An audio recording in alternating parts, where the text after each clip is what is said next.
Hey guys, welcome back to my channel ClearHue. If you are new here, namaste. My name is Dr. Rakshita and this channel is all about skincare, wellness and makeup. So if any of these interest you, don't forget to subscribe.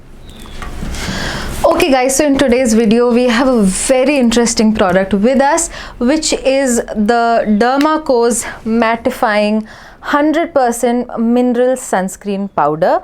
As you can see, this one. This is a pretty interesting product. It's their new launch. They did launch another sunscreen stick also that I have reviewed in another video. I would link that video down in the description box below so you can see what are my thoughts on this one. But today we are going to be talking about this one and whether or not, in my opinion, if this is worth it, or in general if these powder sunscreens are worth it or not. Now guys, I am going to start first with the ingredients of this one. We are going to go step by step.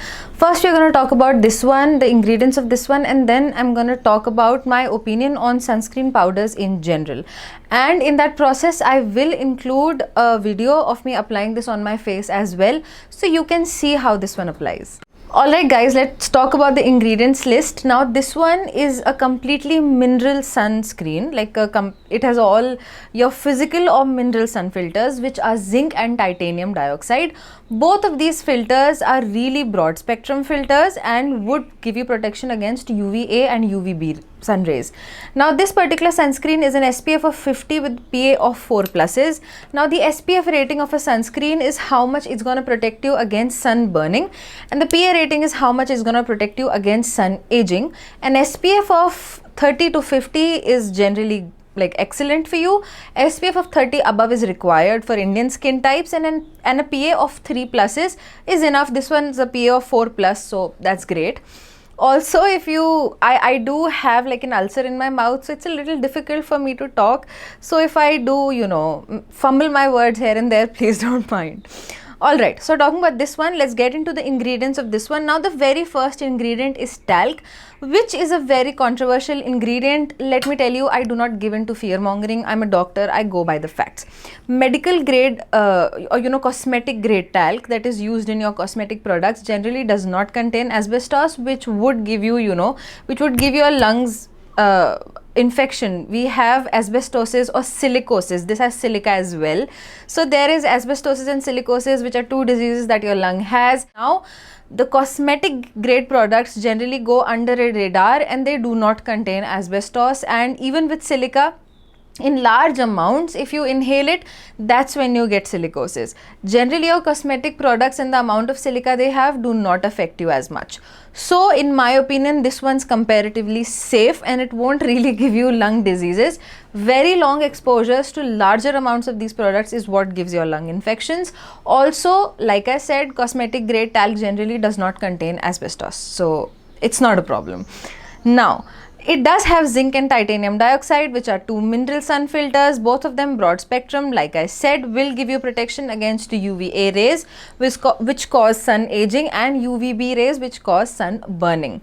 Now this one does has dimethicone also, which is a silicone, which would give it, the sunscreen an easier application overall. Does have mica, which, it's mostly like a shimmery bright agent. The sunscreen is not shimmery or brightening. I think it's just there to provide it a nicer powder form. Apart from this, there is iron oxide and all of that to give this sunscreen its color. You can see it's not like a completely white powder, because generally zinc and titanium dioxide are like stark white powders. So to not give it the a white cast, they've added some pigments in here also, which is great. Now with this one, it does have kaolin clay. I wanted to mention this one because kaolin clay generally, what it does is it absorbs oil. So in a long run, to absorb oil, this is a very good powder that you can use as a setting powder as well. So judging by the ingredients of this sunscreen, it's actually good. It doesn't have fragrance also, so a wide variety of people can use it. A lot of people with fragrance allergy wouldn't really react badly to this product. So overall, just talking about the product, it's a good choice of sunscreen. If you want a powder sunscreen, this one's great. But now we come back to the point of whether or not powder sunscreens are enough or effective. So let's talk about that now. Now talking about powder sunscreens in general, In my humble opinion, I do not think these are a great way to reapply your SPF. Okay, the best way to reapply SPF is generally your cream or liquid SPF. You have to, if you can, wash your face, use 2-finger words and then reapply. Now the problem is it's not really convenient. You can't keep doing that throughout the day given how frequently you have to reapply your sunscreen. So things like sunscreen sticks or SPF powders seem to be like a really convenient option. While I did share my viewpoint on sunscreen sticks in my other video, especially this one, I would always pick this one over a sunscreen powder like any day. It's much easier to apply it. It is like you can see how much product's going on your face. You can get this on your skin more evenly, and I feel you can get a lot more protection from this as compared to this. When you are applying powder on your skin, you truly do not know how much powder is going where. When it comes to powder sunscreens, you require 2 milligrams per square centimeter of your face. You require 2 milligrams of sunscreen per square centimeter of your face's area, which comes down to a lot of sunscreen. One of my favorite creators, Lab Muffin Beauty Science, Michelle Wong from that channel, has uploaded a video on this as well. I would include a small snippet, a part of her TikTok where she did, like I saw her reel on this, where she included, like on her hand, she's made a box and she's shown how much sunscreen powder you would need to give the protection that is mentioned on the label, which is a lot of product. On a daily basis, it's not really, you can't put that much powder on your face. And like I said, with sunscreen powders, you do not know how much sunscreen is going on your face. Sunscreen powders, for example, like this, the only way to apply this is to straight up, like make strokes of powder like this on your face, which then disperses powder. I don't know if you can see, but could you see the powder going? Yeah, that's how it releases the powder. So when you rub it on your face, the brush, it automatically releases powder. Also, I feel it's a little unhygienic that it has a brush head like this. Generally, like sunscreens have a brush head like this, but that's the problem. You can't wash this brush. It's attached to it. You cannot wash this brush, and the problem again comes down to the fact it's gonna gather bacteria off your face. You shouldn't share your sunscreens anyway. But for example, with sunscreen sticks, it's much easier to sanitize this. Once you've used it, you could use an alcohol wipe to just wipe off the top of it, so it gets sanitized once again.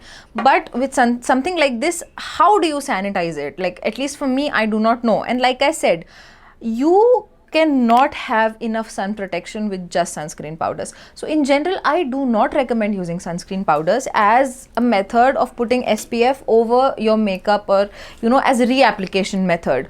This just isn't enough. If you think you could use a sunscreen powder and it's gonna be like a good enough protection for your skin, absolutely false.